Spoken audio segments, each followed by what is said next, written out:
How are you, Steve? Hanging in. Um, Great.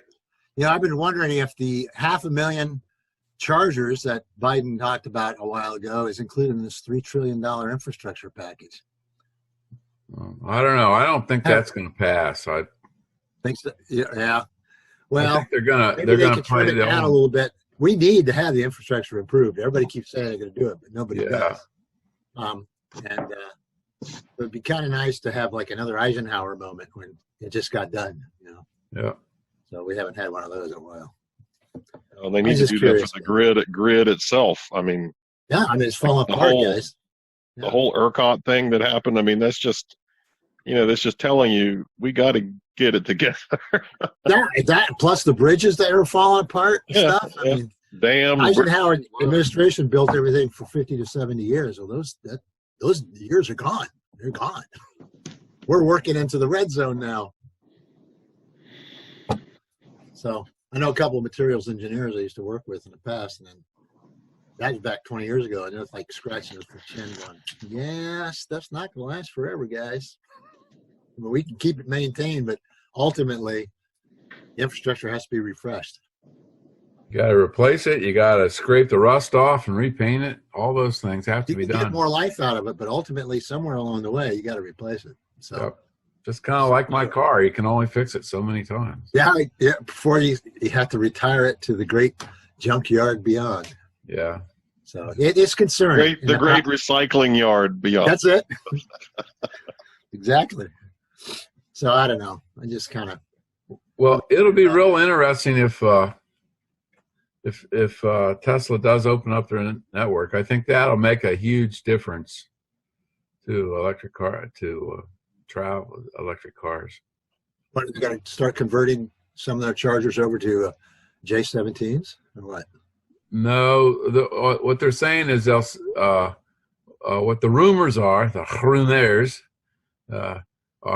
that they'll you have to buy an adapter to go from the Tesla supercharger to your CCS port, the J1770 2011 standard, and that adapter will include your credit card number. It'll take the place of the Tesla logic that's built into the cars. They'll just build it into the adapter so it can identify who the owner is and how to build them. Right, and that ID in the adapter will be tied into a Billing system of some credit card kind. number. Yeah. But the thing about it is, I thought that those superchargers would be overwhelming for some of these non-Tesla battery manufacturing that's going on. Like the Bolt, I think, has got, at least early on, the Bolt had issues with its onboard charge converting system. That you plug it into the wall, you were lucky to get 3 miles per hour of charge. But well, and really, Marty, I don't see how they could do the J plugs if they had an adapter, because that's AC. I mean, the superchargers are going to be DC fast. Well, So the DC fast charge. Remember, the CCS standard is also J1772. But it's got an extra couple of things on it, Right. It's got the DC plugs on it, so it's it's the CCS is combined is also part of the J1772 standard. It's the -2011, I think. Okay. Whereas I don't know how that but the cars, when you plug in a J plug, that's connected to its onboard inverter to convert AC to DC. So I don't know how the car would handle that. If you look at the CCS plug, it's got a J plug, and down below it's got 2 DC plugs. Two more female connections as part of the J plug. So it's not transferring the 240 volt AC. It's doing the 300 or 350 DC. Well, I guess let me back up. I think what the issue is, what I'm saying is, I think it can only be DC charging. You aren't going to be a car that does not have DC fast charging, like an old Leaf that only has a J plug. They won't be able to use this network. You wouldn't be able to use this network. That's all I'm saying. Right. It has to be CCS or CHAdeMO. I think it has to be cars that are equipped with CCS. Right. And it may be limited to 50 kW, just the same way that the CHAdeMO adapter that that Tesla sells is. So I can see that. Otherwise it'd be Well, and a fried. lot of these vehicles, like the Bolt and stuff, I mean, they're kind of capped at 50, 55 kilowatts anyway, or some of the Leafs. yeah. But man, the first time you show up at a Tesla supercharger and there are 5 bolts there, and It'll be a shock. and no free plugs, no available plugs. Yeah, that's gonna be an issue. Oh well. Yeah. I've never had to wait for a issue in our charger. area. I say in our area, I don't know if that'll be an issue because they're rarely. Sometimes I never see anybody there, or it's just one other car. So I don't think it'll be an issue in our area. But on the West Coast, those guys could be pretty. They're standing in line.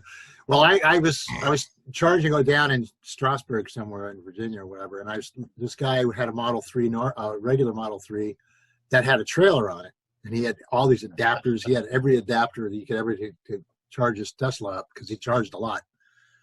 And I said, I've never ever had to wait for a charger. He says, well, you haven't been in North Carolina, because now the problem is twice they don't have enough.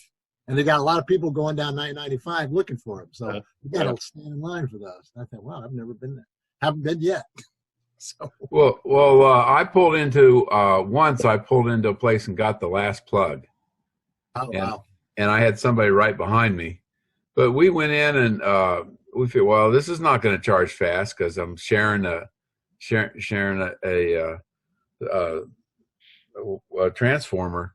And so we went and got lunch and came back out, and we were the only car there. So everybody else had charged and left. Wow. So it was just a random thing. That was in happened Auburn, to me once, Alabama. too, and that actually happened to West Virginia. Now that I'm thinking about it, in Huntington. At Huntington, I got the last charge. Well, no, okay, I got the next to the last, but a guy pulled in right, a minute behind me and got the last one. So every supercharger stall at the Huntington supercharger was full. Oh, usually there's 2 or 3 cars I seen those when I'm there. And I guess maybe Huntington might be at that time anyway, because if you're heading west into Ohio, you don't have any other options until you go at that time. Until there was no Chillicothe supercharger. So if you're trying to get to Dayton or Columbus or Cincinnati, Huntington's the last stop.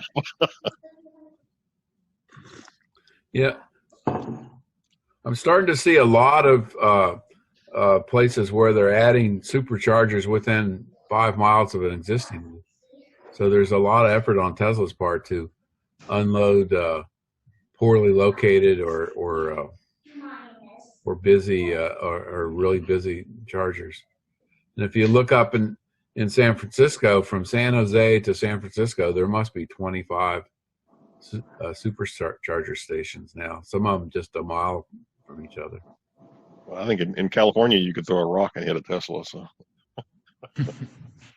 Well, I pulled up the intersections and I had a rental car and I was the only non-electric coming in all 4 directions. Yeah, that's a change. Yeah. The crowding of superchargers is going to get worse as time goes on, as people get more cars. So well, it's adequate now. Tesla, I can tell you, I follow supercharge.info carefully, and Tesla is really stepping up the game when it comes to putting more stations in the queue, and they're at their highest number I've ever seen, which is 172 stations either under construction or in the planning process. So they're going to have a plethora of these things by the end of the year. They'll be up to 100 to 1,200, 1,300 by the end of the year. They're at 996 right now. One thing I find interesting is that several other companies, Rivian and Porsche, I think, are making their own build-outs also only for their vehicles. If you have a Rivian, you'd be the only one that can charge this. It's interesting that we have these 2 parallel developments, the CCS, which is kind of the generalized, but then why would why would Rivian, for the few that they're going to have and sell at 120,000, why would they want to put in, their own system? It just seems strange to me. Well, I mean, I think Rivian, I mean, it's still going to be CCS, so the architecture will be the same. But just like Tesla, I mean, the back end, the communication protocol and authorizations for charging that vehicle, they'll control that. So even if you had a CCS compatible car, it might plug up, but it won't charge because Rivian's going to disallow that. But, and part of that, I saw the thing about Porsche too, and a little write up about it. And Porsche isn't building their own network. They are going to install some like select locations where they want to control the experience. So, if you're a Porsche and you're in the Porsche club, then you get to stop at the exclusive Porsche charging station with its little, eatery and, shops and whatever. So, Rivian, I think, is kind of doing the same thing. They're trying to make a statement that they're different, like putting in stuff near the national parks and Moab and off-road destinations and things like that, so that they're special. Well, interestingly, Rivian shows 2 plugs in their network in West Virginia, one in Charleston, one in Morgantown. So that should be interesting if it happens. Well, the interesting thing about Rivian is that they're actually going for remote locations also, where they're going to be solar powered. Now, they won't be extremely fast, but they will have that capability. They're going for all the national parks first. Yeah, and I just today read that Jeep is going to install a network of exclusive level 2 charging for their off-road Jeeps at trailheads. But the Jeep electric off-road vehicle only has a 30 kWh battery, 17 kWh battery. So level 2 would be able to charge it in 2 hours. So I think that's going to be interesting. There's going to be within 3 years, there's going to be a huge increase in the amount of charging of different types available. This is going to be like the 1980s and personal computers. I mean, you remember all the different brands of computers there were, and architectures and CPUs, and so it's the early days, and all this stuff. People are trying and experimenting and doing different things, and it'll all shake out in the end, and there'll be 1 or 2 big standards. That'll be it. So is Tesla essentially the IBM that breaks in and lasts for a while, but then hopefully won't sell off itself? Well, hopefully not. But that's part of the John makes that point in the video when we talk about that in the video, the documentary, is you're a pioneer. That's part of it. Seems like Tesla's acting more like Apple and doing all this exclusivity stuff. Like controlling the software and the hardware, kind of multiple levels. And you can make an argument for that model because, look at, Samsung may produce a lot more phones than Apple does. They sell more hardware. But profit-wise, Apple makes more profit, even though they sell fewer devices. So, that could be Tesla's model. We don't have to be the Volkswagen GM mass market company. We can still make more profit than all of them because we have a better system.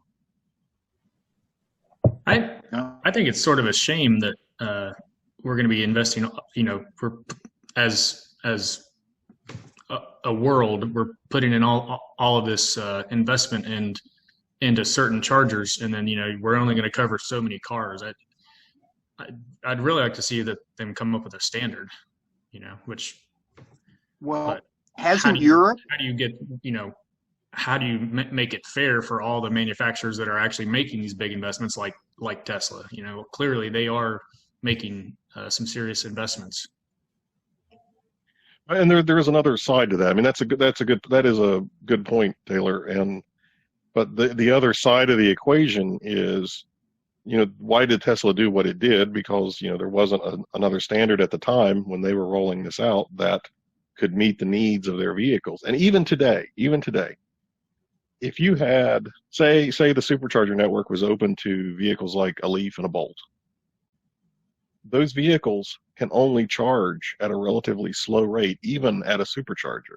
Right. So a Tesla could be charged, 4 times faster. So that bolt is taking up a slot 4 times longer than a Tesla or another car could be using. So if Tesla's, their brand message is you can travel a long distance and charge rapidly and move on, but our stations are clogged with all these slow charging other vehicles, then that really doesn't work for our owners. Mm-hmm. But once we reach a place with the technology that all vehicles like Bolts and Leafs and Teslas and whatever can charge at a pretty rapid clip. I mean, I'm talking probably 200 kilowatts charging speed. Then it's like, okay, well, they're not going to be taking up any more real time than anybody else.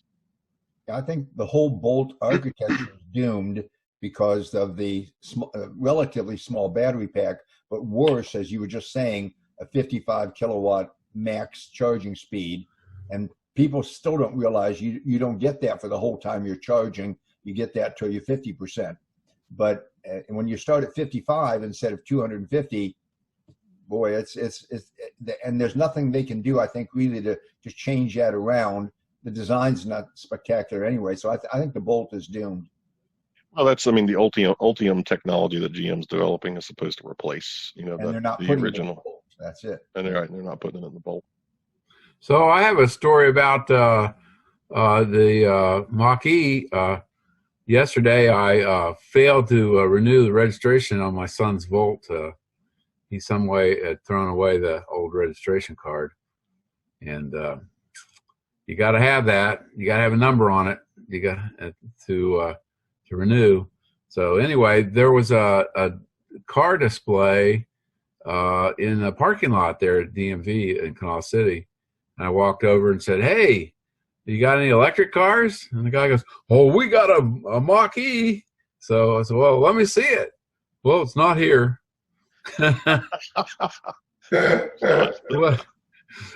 well, how can I see it if it's not here? He says, "Well, the owner's got it. He might be over later." Yeah, the Mach-E's already had a repo. So I said, "Well, where can you plug it in?" "Well, you can plug it in any wall socket."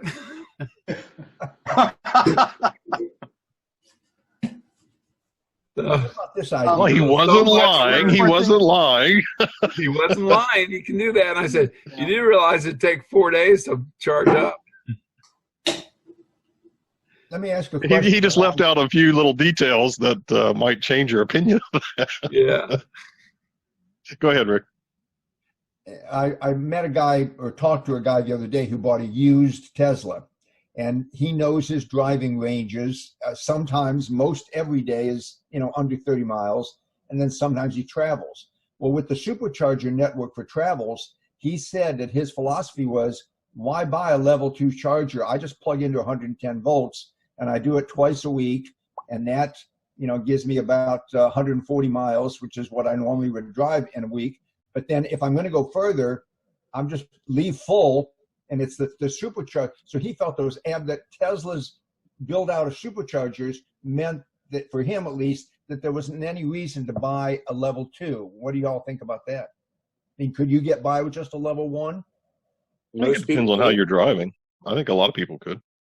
Well, during the pandemic, when I haven't been driving hardly at all, I just plug it at my garage, plug it into the wall socket, because we have level 2s on the other side of our garages, and I only use them if I'm about to skedaddle out of town the next morning, So generally, if I'm parked for a day or two, that's perfect. I mean, I top it off, and that's all I need. So it depends on his driving habits. That's pretty much you can get away with it, I suppose. Well, the level 2 has been pretty handy for us because my wife has been going to the Jackson County Vaccination Clinic to volunteer twice a week, and that's 110-mile round trip. And I have a little story on that too. Yesterday, Thursday night, she took the car out to go over to a friend's house, and when she came back, she failed to plug it back in. She plugged it in and it didn't click, and she didn't notice, and I didn't check it. So she calls me from the vaccination clinic in Millwood, West Virginia, in Jackson County, and says, "I only have 24% on the battery. Can I get home?" So I got in the car and drove up there and took the car and drove. And by the time I got there, it was down to 21% because she'd left the air conditioner on. And And so I drove it up to the Parkersburg supercharger on the back road, which is 55 miles an hour. I pulled in with a 4% charge. Ooh. That'd be close. And that was, and so I spent a good half hour in the Parkersburg supercharger and drove home. I left. What left a our other car with her. husband. Go ahead, Scott. I was going to say, what a dedicated husband, Marty. That's a great story. About charging from a 110 socket, while we have a uninstalled Tesla charger that Eric got fairly cheap off the internet a year after we bought the car back in 2018, we've just not gotten around to getting it installed in our garage. We're going to get solar this year, so we'll just have it put in at that time. So 110 does work fine for us because obviously our long distance traveling supercharger's fine, but around town and everything, it works fine. We keep it around 70-75% charged. And if we're getting ready for a trip, particularly when Chillicothe wasn't there, we'd then charge it up to about 95 to get to Dayton, because that's usually the direction we're leaving for. So 110 will work.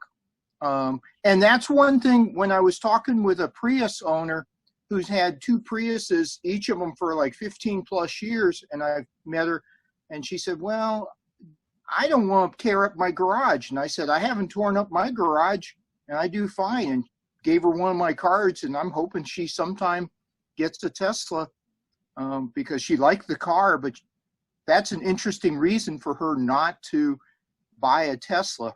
I hope I changed her mind. Rick, you had your hand up.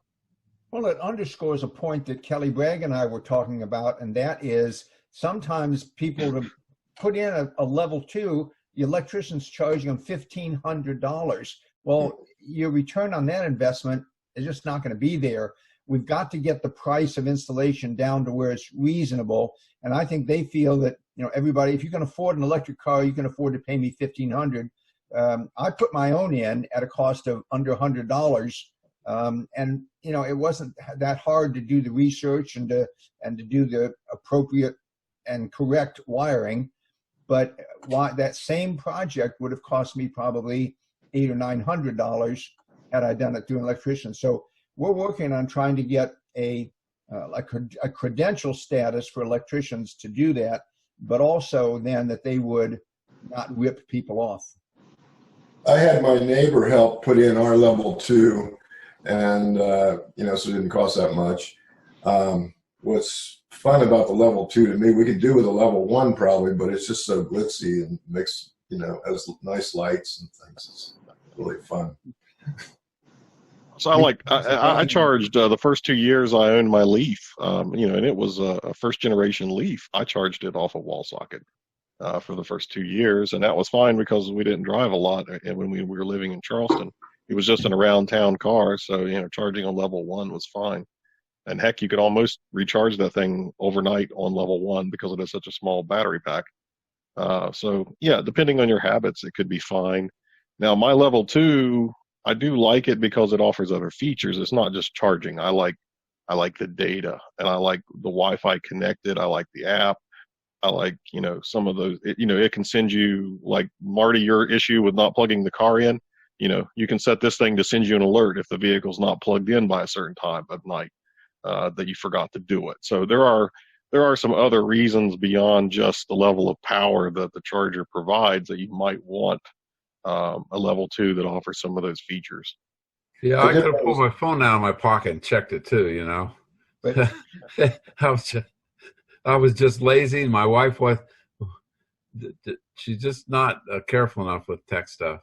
Well, you know, our most experienced electrical engineer here online, Larry Harris, charges with a NEMA 1450 plug. He doesn't use he just uses the EVSE that came with the car. Marty, I feel bad that I don't have a level 2 charger yet. I could have saved you there. I'm right there between Ripley and Cottageville, so would have been nice. I had. Well, in the future, you might have another option, Marty. Yeah. Well, we won't do that again. As soon as I can decide on one, I'll have one. just shopping's hard whenever there's so many options. Well, Clipper Creek is very reliable and is a good brand name. They're a little more pricey, but I recommend that to everybody. And that's what we're putting in our public donations, our Clipper Creeks. That's what Chip just buys those and ships them. I wanted to say too, thanks doing to the commercial model. Thanks to Rick, we got $130 tax credit on ours, on our level 2 charger. I wouldn't have even thought about it if he hadn't told me. Robert, with regard to what you said, it's not the EVSE that sends you the messages, isn't it? Your automobile that sends you that. It's the EVSE itself. Oh, see, now mine's a cheapo and wouldn't do that. So mine's Wi-Fi connected, and it has its own dedicated app that I can control the aspects of the charger, the level 2 itself. And it knows if something's plugged in or not, how much power it's drawing, all that kind of stuff. Do you have a charge point? Is that what you're using, a charge point, or the Tesla? No, I have a juice box. Yeah. And that may be the reason to do it, like you said, rather than the power, is the other calmness it enters to your life to have control. And a lot of times, like I'll set the voltage, I'll change the amperage that it's putting out in the car. Like if I plug the Tesla in at night and I want it ready for the morning, although I think Tesla now has some things that you can do in the car, but I'm so used to just doing it with the charger. I'll just set the amperage to 18 amps, so that the car will basically be charged when I want to leave in the morning. Like if I'm going on a trip and I want it at 100%, but I only want it at 100% right before I leave. Do you think that's Hey, Mary Ann's on here. How you doing, Mary Ann?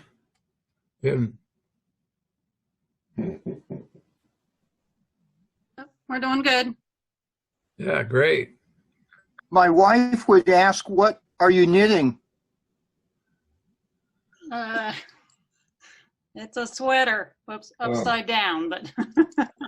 Oh, very nice. Do you charge your what's your Model S, Marianne? Yeah, we ended up, I was thinking while you guys were talking, we ended up getting a Tesla charger because at the time we got it was clear back in 2017. The charging network wasn't built out as much and we had a detached garage. So we could have charged it straight wall charging, but I was so new at knowing what was going on, I just needed something. So I ended up going the Tesla route and putting the Tesla wall charger on. So I'm not listening to you guys now. I probably would have been better off to have done something like the charge point or juice box or something like that, because then there would have been flexibility in terms of anybody else showing up at the house needing to charge type of thing. But we've got the Tesla and it's at the wall, so it's just easy to plug it in as soon as I pull in the garage to get it going for the night. Well, at least it's pretty. I was at the beginning of the point I didn't have you guys to review information with, so it's been good to listen to all this stuff now. A little late, but still good. I'll build on what you're saying, Marianne. Eric has advised that we build out so that we can charge 2 vehicles, plus even we've got a small camper, so we're going to put a 1450 plug in the garage as well. And he was so enamored and is capable of it, okay, how big a cable to bring across the house and everything, because it's quite a long run. And then we'd be able to charge all 3 of those. And of course, if it's 2 Teslas, they can communicate and share whatever available load is there. Sounds like you're going to need a pretty serious conductor for that. Yeah. Probably a 2. Actually, I put in a 100 amp circuit in plans for that, Scott. That's what ours was going to be, or it will be. Yeah. So, but the only thing is now I have the first gen of the Tesla charger.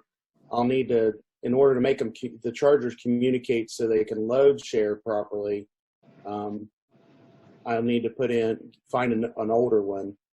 Of course, I've been thinking that if Tesla's doing what they're doing as far as limiting the amount of charge of the cars and they're not going to go above 48, I need to talk to an electrician, but I should be able to just put it on the same circuit and they not even communicate now because they won't pull more than 50 amps a piece. Well, you do have the whole 80% load thing. Yeah, true. So Yeah.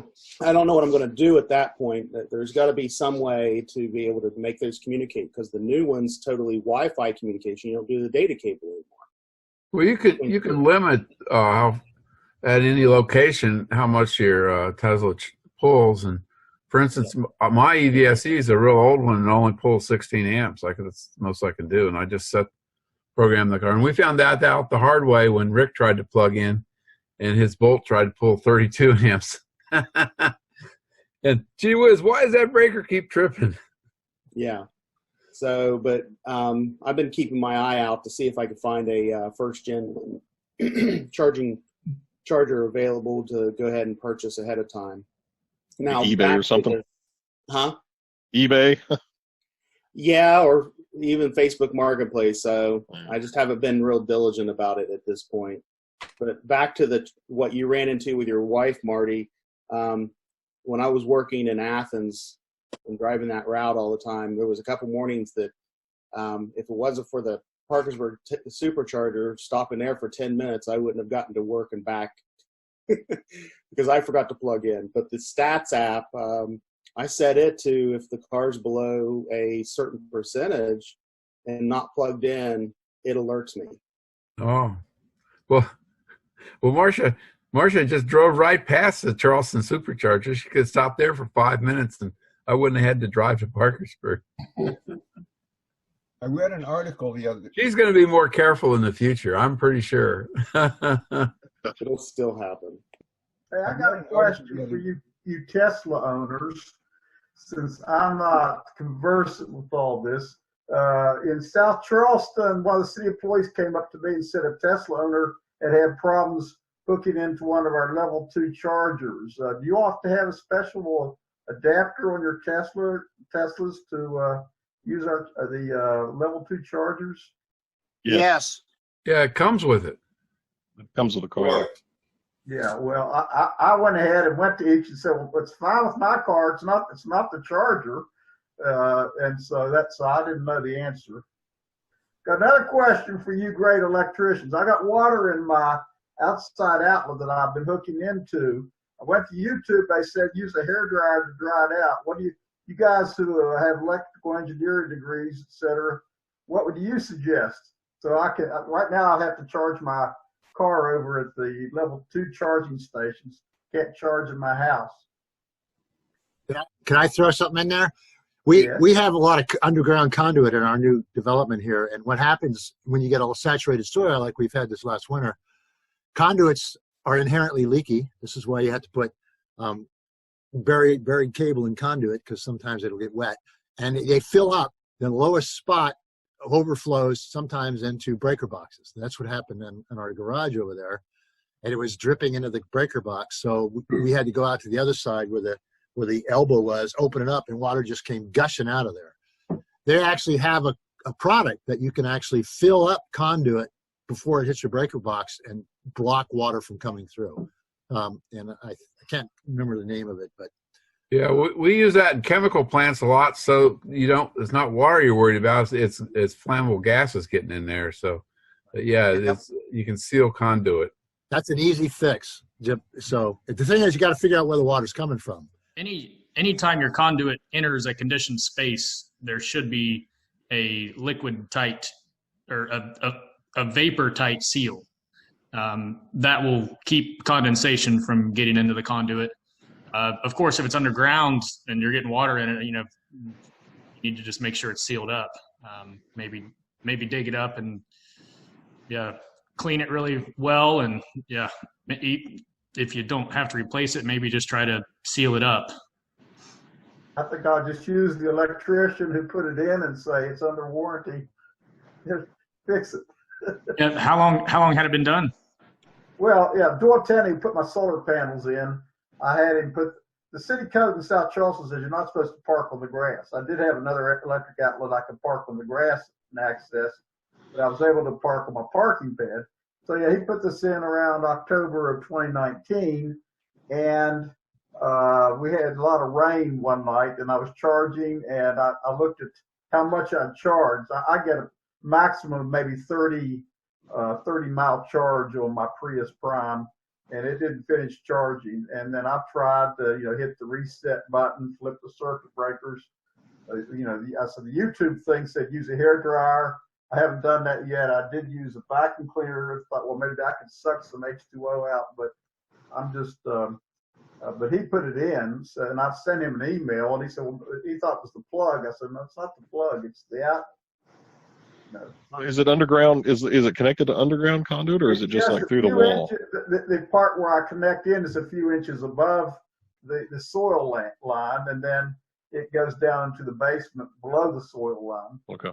So it's, I don't know where I think the water came down the cord during the rainstorm, and that hasn't been a problem, either charging at the level 2 or charging in my house. But that particular night, we had an awful lot of rain, and apparently the water either from that night or from the cumulative amount of precipitation we'd had got in and made it impossible for me to charge anymore.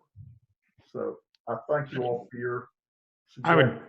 I would try to make sure that whenever you plug in, make sure that the cord is running downhill, essentially, so you have a drip loop. Maybe that might help. It sort of was. Okay. The other day, and I apologize, it was from one of you, that I was thinking in my own house, which is a 200 amp, I don't run the dryer at the same time. I could run a faster charger, but the point they made was that the grid is not designed for every house to be up near that 200 amp limit. And so that once we get an 80% penetration of EVs, we do either have to go to solar, or we have to individual solar, or we have to redesign the grid, because it's just not, as we can't all charge our EVs all at the same time. Gradually they're going to have to replace a lot of transformers in neighborhoods. And, I've had my transformer, the pole down the street blow out when everybody's run their air conditioner 30 years ago, and they had to put a bigger one in. And they may have to put a bigger one in, 10 years from now if everybody's driving EVs. Well, but one mitigating factor, though, I think with that is generally you're charging overnight when you don't have a lot of other stuff running. So the house and the grid are at a low point overnight. But at some point it may become an issue. But like Marty said, I think it's just some probably strategic infrastructure fix it by changing the rate schedule and give you a discount for charging overnight. Encourage people to charge overnight. Split. Appalachian Power's considering the special rate for electric car charging at night. So there's a potential if they would put in the system to where let's say they could control it. Everybody could put in a time when they want their car charged, and potentially it could be controlled to limit the overloading and still get everybody charged. As long as they don't all turn on at 7 p.m. Right. Yeah. And Larry, I want to see your shirt. Oh, okay, yeah.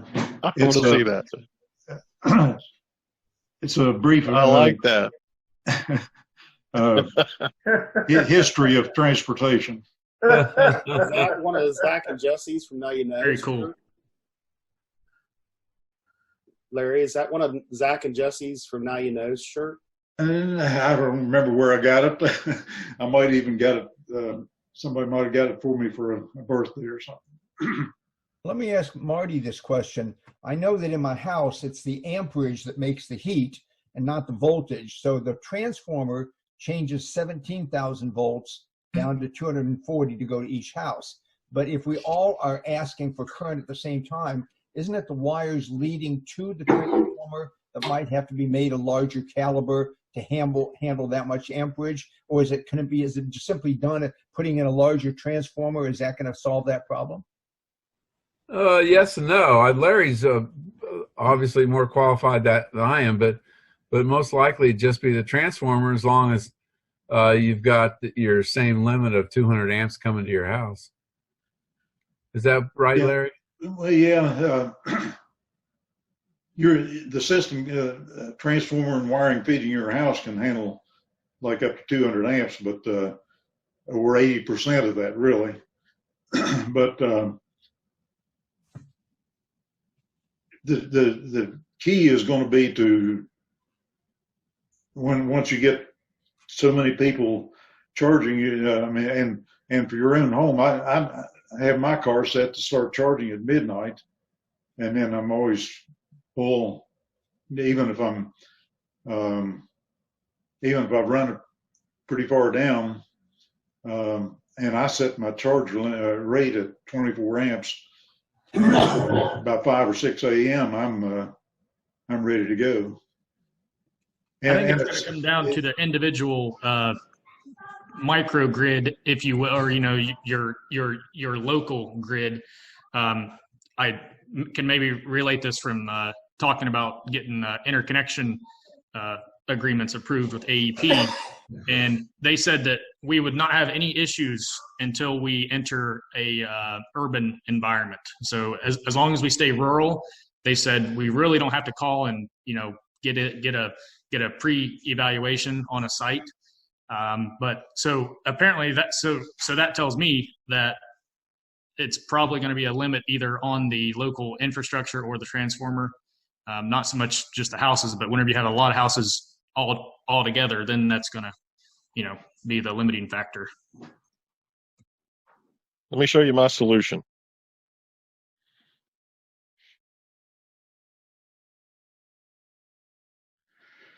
Solar, I expect. All right, so here's me charging during the day. So I can run fully charging off solar and still throw out 4,000 watts to the grid. So it if I charge during the day on a sunny day, then I don't use anything from the grid. So the more solar we get, and if you can encourage people to charge at the right times. I think of one place this really makes sense. I mean, this is just me at my house, but workplace charging, like California, when they have that surplus during the day with some solar, if they could get workplace charging and get people to charge during the day while vehicles are at work, that would be great, because you could be sucking down all that excess solar. Absolutely. That they're turning around and trying to dump, solar for negative prices to the surrounding states because they've got so much of it.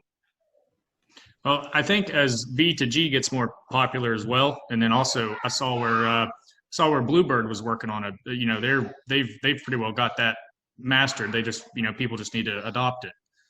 But with school buses, so the school buses will essentially be a battery bank, for the grid. I saw in Virginia they're doing 400 school buses, and that's a huge battery. It's like a half a megawatt hour or something from those school buses. It's just, each bus has 50 or 100 kilowatt hours, and 400 buses. That's just a huge amount of battery space. And during the day, all those buses are parked and plugged in.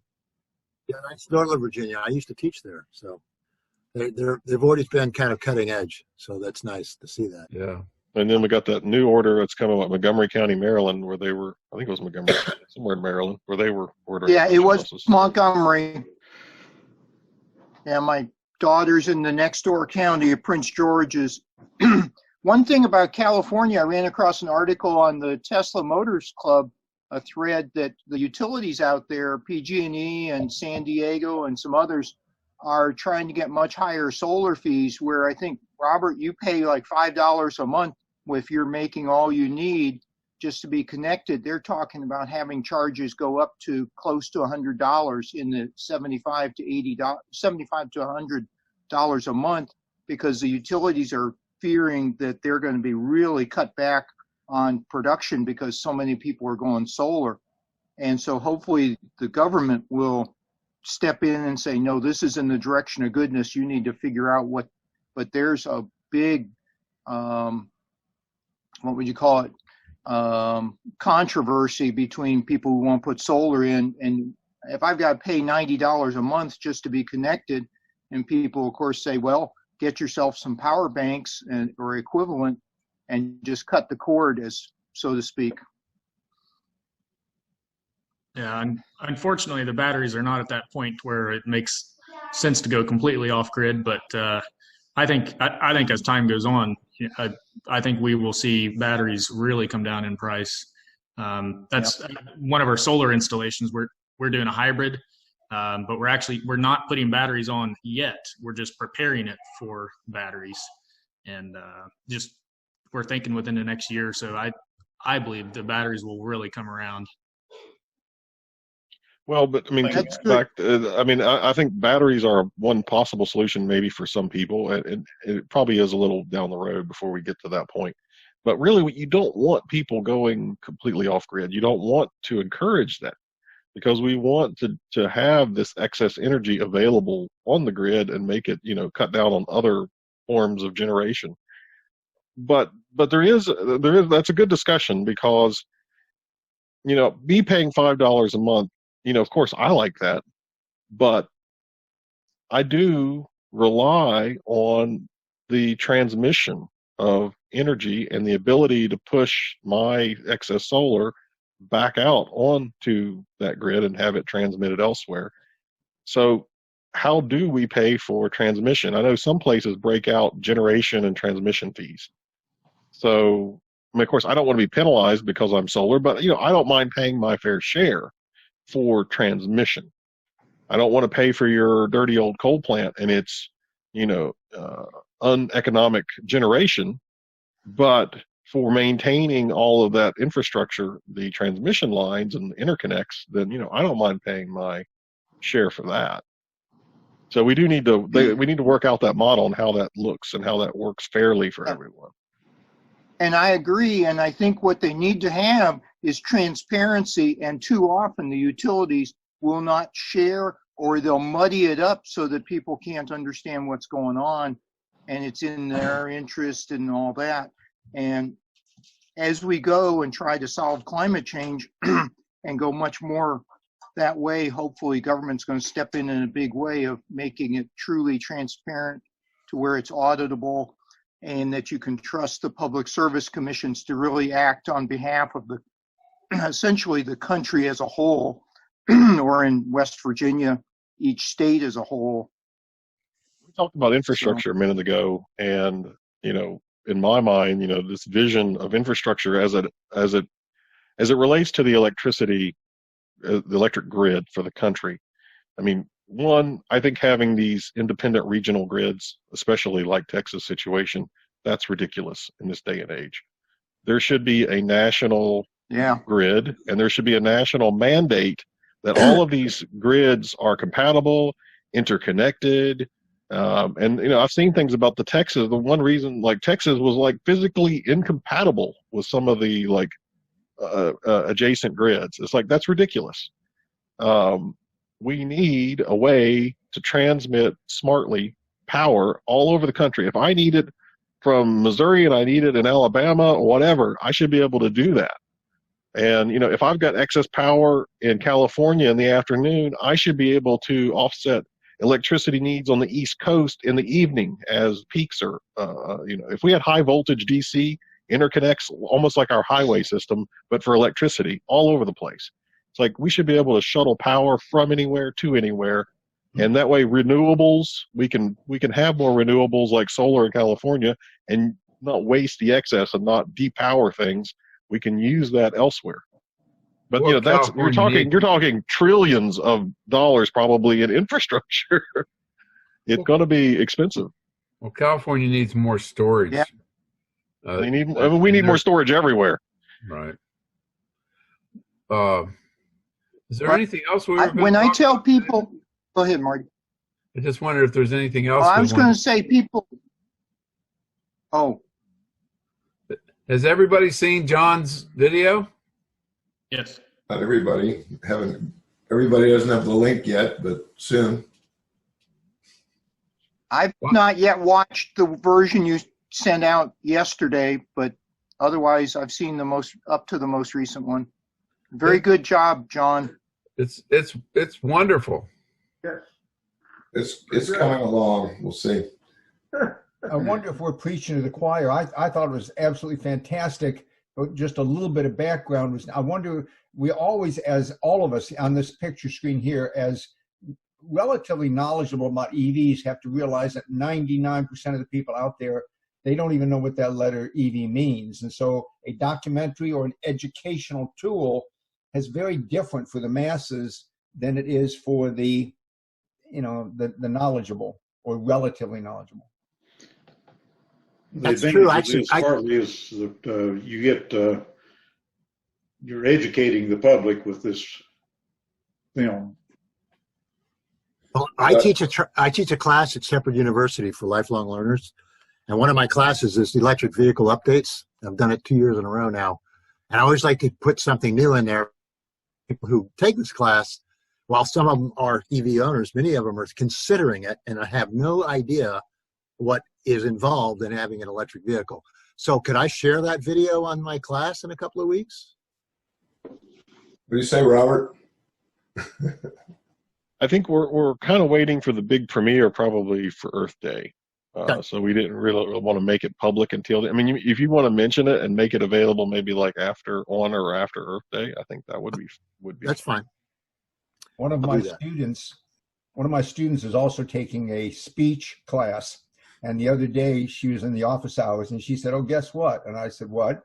And she said, "I have to do a persuasive argument. That's my speech. And I chose why we should switch to electric vehicles."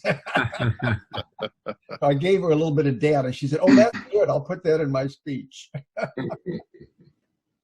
One thing, I make sure that Steve gets the link before he teaches that class so he can at least have seen it and talk to it before it then premieres a little bit after the class. Yeah. John and Robert. Well, if Robert can send it to him, yeah. Yeah. Well, so I can drop you the link. I can just push my class 2 more weeks beyond. I mean, I think I'm teaching close to Earth Day. So if I pushed it a couple weeks later, then that would probably be okay, right? Yeah. Okay. Yeah. So yeah, my email is radiobartlett@gmail.com. I can forward it. I've got your email. So I don't know if anyone's interested about my vacation plans, but I'm planning a huge EV trip to national park area of southwestern Utah in June, and it's going to entail visiting a couple places that have no Tesla superchargers. So I'm going to borrow John Ayer's Chatamo adapter. And that'll get me at least one spot where I know there's a charge point DC fast charger, but the nearest supercharger is 50 miles in the wrong direction. So, and then I'm going into this area, southwest Utah, where the only thing I can do is go to campgrounds and plug in. But it's going to be an adventure, but I'm sure there are plenty of plugs out there to plug into. As long as you remember that rate with the Chatamo adapter is even less than a Bolt. It's 50 kilowatts instead. Yeah, I know, but there's actually the state of Missouri has put their fast DC chargers, and they've used ChargePoint as the vendor all over the state. And there's one a mile from a friend's house we're visiting in Missouri. So we just go over there and leave it all overnight or something.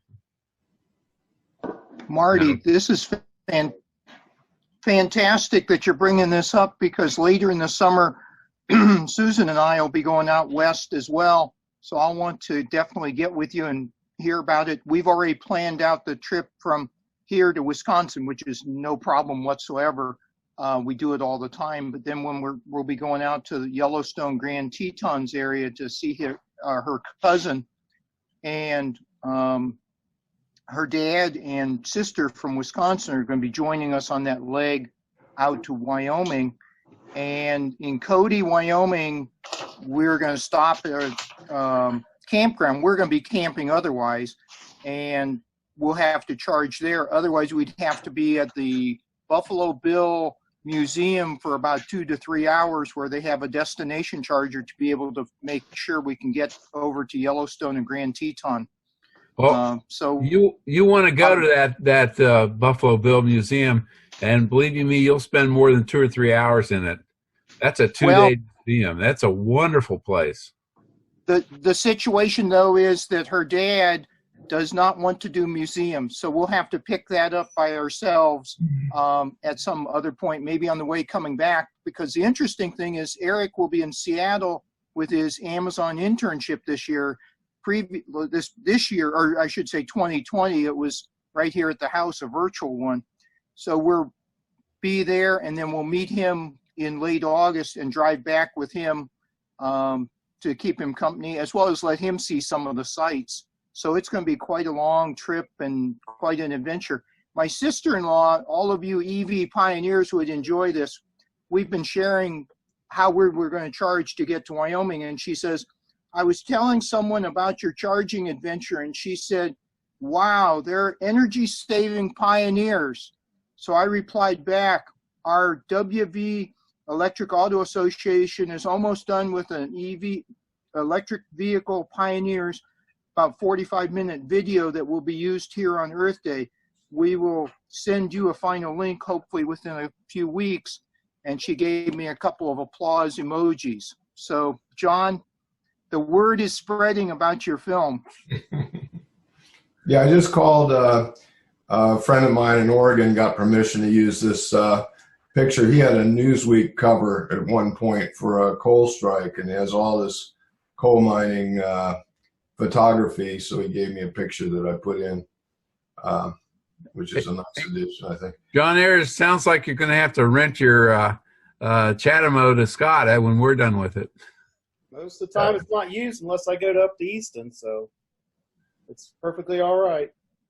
Okay, you know what we might, I may look into something like that. And one thing we could do within our club is to loan it or rent it to the other members of the club for long trips like this.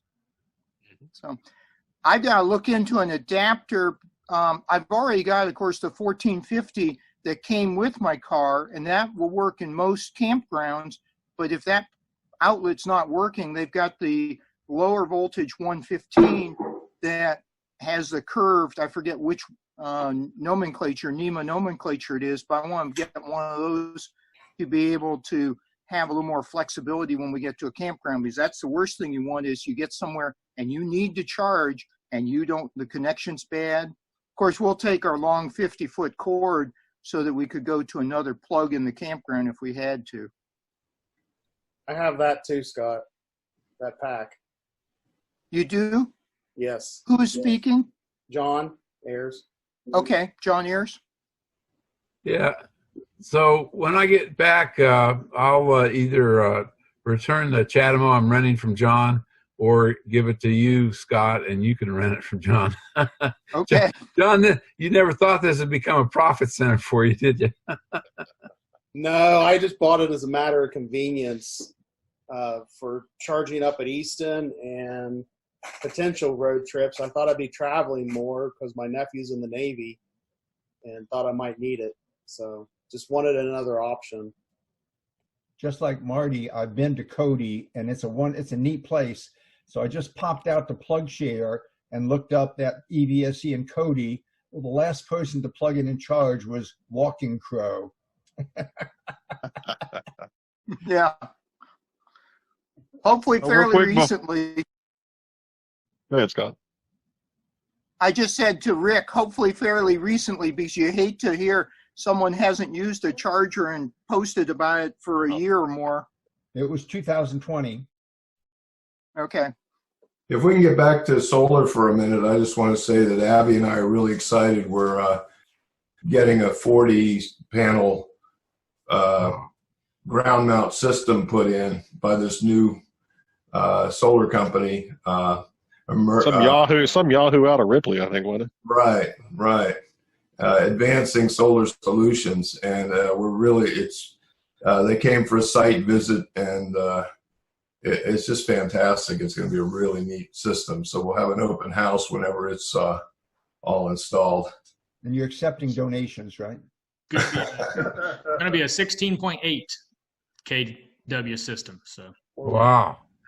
We've got. So I didn't hear something from Taylor when I called him a Yahoo, so I was looking to see if he was still on. Hey Taylor, reach out to me on Facebook. Sure, we'll do. Thank you. Yep. So Taylor, that's a 420 watt per panel system? Yes, sir. Yep. I didn't know those were It's available. going to be tilt adjustable, so he will be able to harvest the pretty, other than having a tracking system, he'll be able to harvest a lot of energy. I've been waiting for something over 400 to be available. I thought 320 was all I could get. Well, it's kind of funny, really. I called up my supplier and I said, hey, I want the best panels that's going to be available within about 6 weeks. And they said, well, Mission Solar out of Texas, they have some that they're actually not even made yet. But they said that they would be available in about 6 weeks. And I said, well, as of right now, I don't have the interconnection agreement even, started. So this was about 2 or 3 weeks ago whenever John contacted me. I contacted my supplier immediately and I said, hey, let's get something moving with the panels, because the supply channel for panels can be very erratic. So I like to kind of get things lined up in advance. And so they're made in America, engineered by Americans. They're not, of course, all the resources aren't 100% from America, but I really like Mission Solar panels because they are by American Act compliant, and they're even compliant for government projects. So they meet some pretty stringent guidelines to have that classification. So, speaking of high wattage panels, I think I've seen some, and Taylor, you probably know more about it, but I think I've seen some utility scale stuff that's in like the 600 watt range for panels. I've seen announced from Trina, which is a purely Chinese company. But I've seen that they've got on their website, they show that they have like some 900s. Now, now whenever we're talking about those panels, I think they're physically larger. They're physically much larger than what like for John's project, we're doing a 72 cell panel. Now these panels are actually the 420s are a little larger than a traditional. We're actually buying racking for 42 panels. Because these panels they're about 1.5 inches larger than a traditional panel in width, but then when you multiply that by 20, because it's 2 rows in portrait, you multiply that 1.5 inches by 20, it adds up. So here's the question of the day: power optimizers or microinverters? String inverter, because being on a ground mount.